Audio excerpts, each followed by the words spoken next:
नमस्कार। आज हमारे एजेंडा में कई अहम और दिलचस्प मुद्दे हैं। भारतीय अर्थव्यवस्था की मजबूती है, डिजिटल इंडिया मिशन के 10 साल पूरे हुए हैं, उस पर बात करेंगे। और हाँ, पर्यावरण के लिहाज से भी कुछ नए डेवलपमेंट्स हैं, जैसे कार्बन ट्रेडिंग। बिल्कुल। और इसके साथ ही हम वैश्विक कर्ज की जो बढ़ती चिंताएं हैं उन पर भी नजर डालेंगे। और कुछ बहुत ही अनोखी वैज्ञानिक खोजें भी हैं। तो काफी कुछ है आज चर्चा के लिए। हाँ, काफी कुछ। तो चलिए शुरुआत करते हैं अर्थव्यवस्था से। आरबीआई की ताज़ा वित्तीय स्थिरता रिपोर्ट एफएसआर जिसे कहते हैं, वो आ गई है। और वो कह रही है कि घरेलू मांग काफ़ी अच्छी है। इसके चलते भारतीय अर्थव्यवस्था 2025-26 में करीब 6.5% की दर से बढ़ सकती है। ये तो अच्छी खबर है। जी बिल्कुल अच्छी खबर है।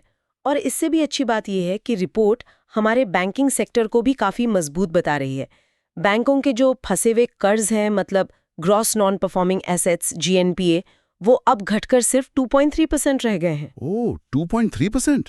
ये तो काफ़ी कम है। हाँ, कई दशकों में सबसे कम। इसका मतलब है कि बैंकों की सेहत अच्छी है, वो और ज्यादा लोन दे सकते हैं। कॉर्पोरेट सेक्टर का प्रदर्शन भी, मतलब कर्ज चुकाने का रिकॉर्ड, वो भी सुधरा है।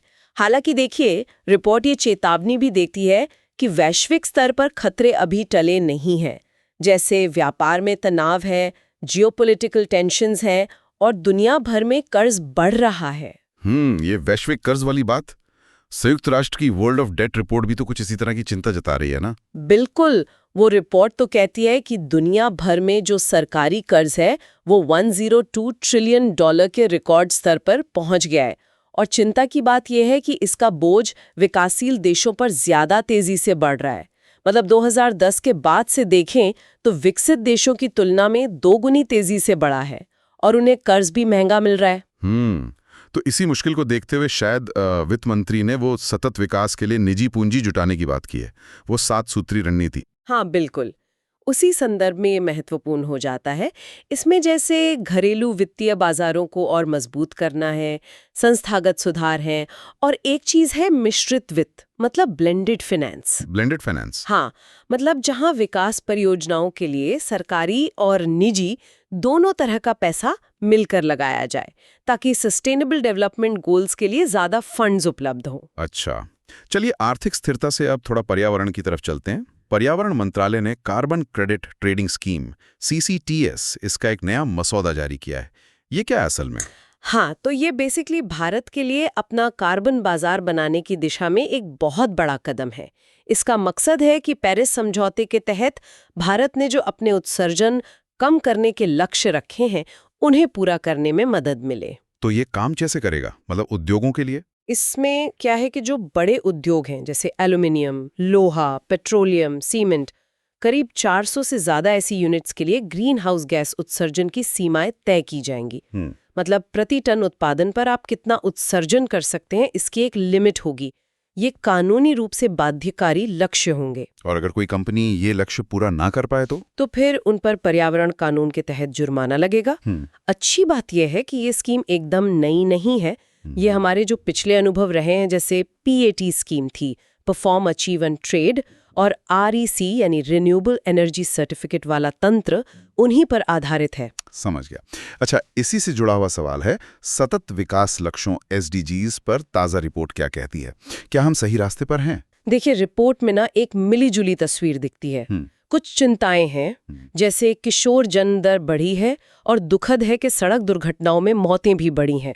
ये चिंता की बात है। हाँ, लेकिन कई क्षेत्रों में बहुत अच्छी प्रगति भी हुई है। जैसे स्वच्छ ऊर्जा का इस्तेमाल काफी बढ़ा है। नवीकरणीय ऊर्जा की हिस्सेदारी अब लगभग 22% हो गई है।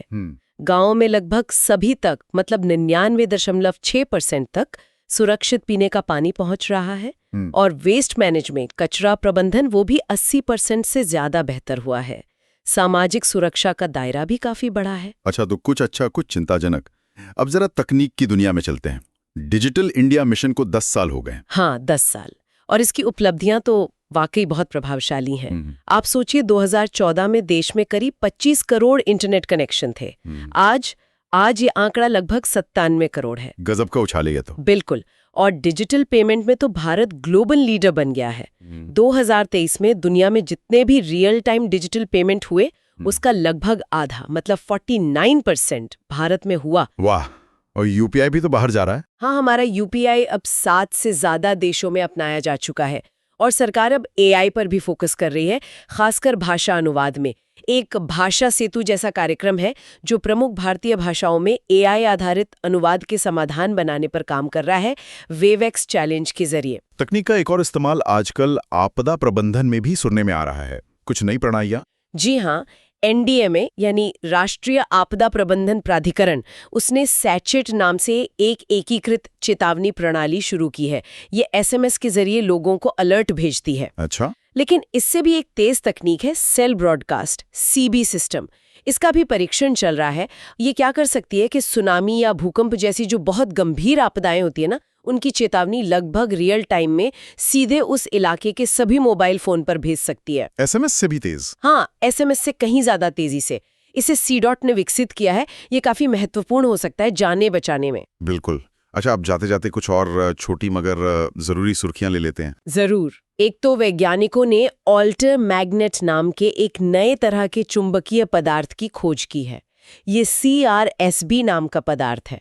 कहा जा रहा है कि भविष्य में ये डेटा स्टोरेज जैसी तकनीकों में क्रांति ला सकता है। दिलचस्प है। और सुप्रीम कोर्ट से भी एक खबर है। हाँ, सुप्रीम कोर्ट ने पहली बार अपने प्रशासनिक पदों पर अनुसूचित जाति और जनजाति SC/ST के लिए आरक्षण लागू किया है। अच्छा, और क्वाड देश भी कुछ कर रहे हैं? जी, क्वाड देश यानी भारत, जापान, अमेरिका और ऑस्ट्रेलिया, इन्होंने समुद्री सहयोग बढ़ाने के लिए अपना पहला एट सी शिप ऑब्जर्वर मिशन लॉन्च किया है। और अंत में इतिहास से जुड़ा एक दिन। हाँ, हाल ही में संथाल विद्रोह के 170 साल पूरे होने पर हूल दिवस मनाया गया। ये 1855-56 के उस बड़े आदिवासी विद्रोह की याद दिलाता है। ठीक है, तो कुल मिला के अगर हम आज की चर्चा को समेटें तो एक तरफ भारत वैश्विक आर्थिक अनिश्चितताओं के बीच अपनी अर्थव्यवस्था और वित्तीय प्रणाली को स्थिर रखने की कोशिश कर रहा है, वहीं दूसरी तरफ डिजिटल क्रांति हो या सतत विकास की दिशा में कदम, वहां भी तेजी दिख रही है। बिल्कुल सही कहा।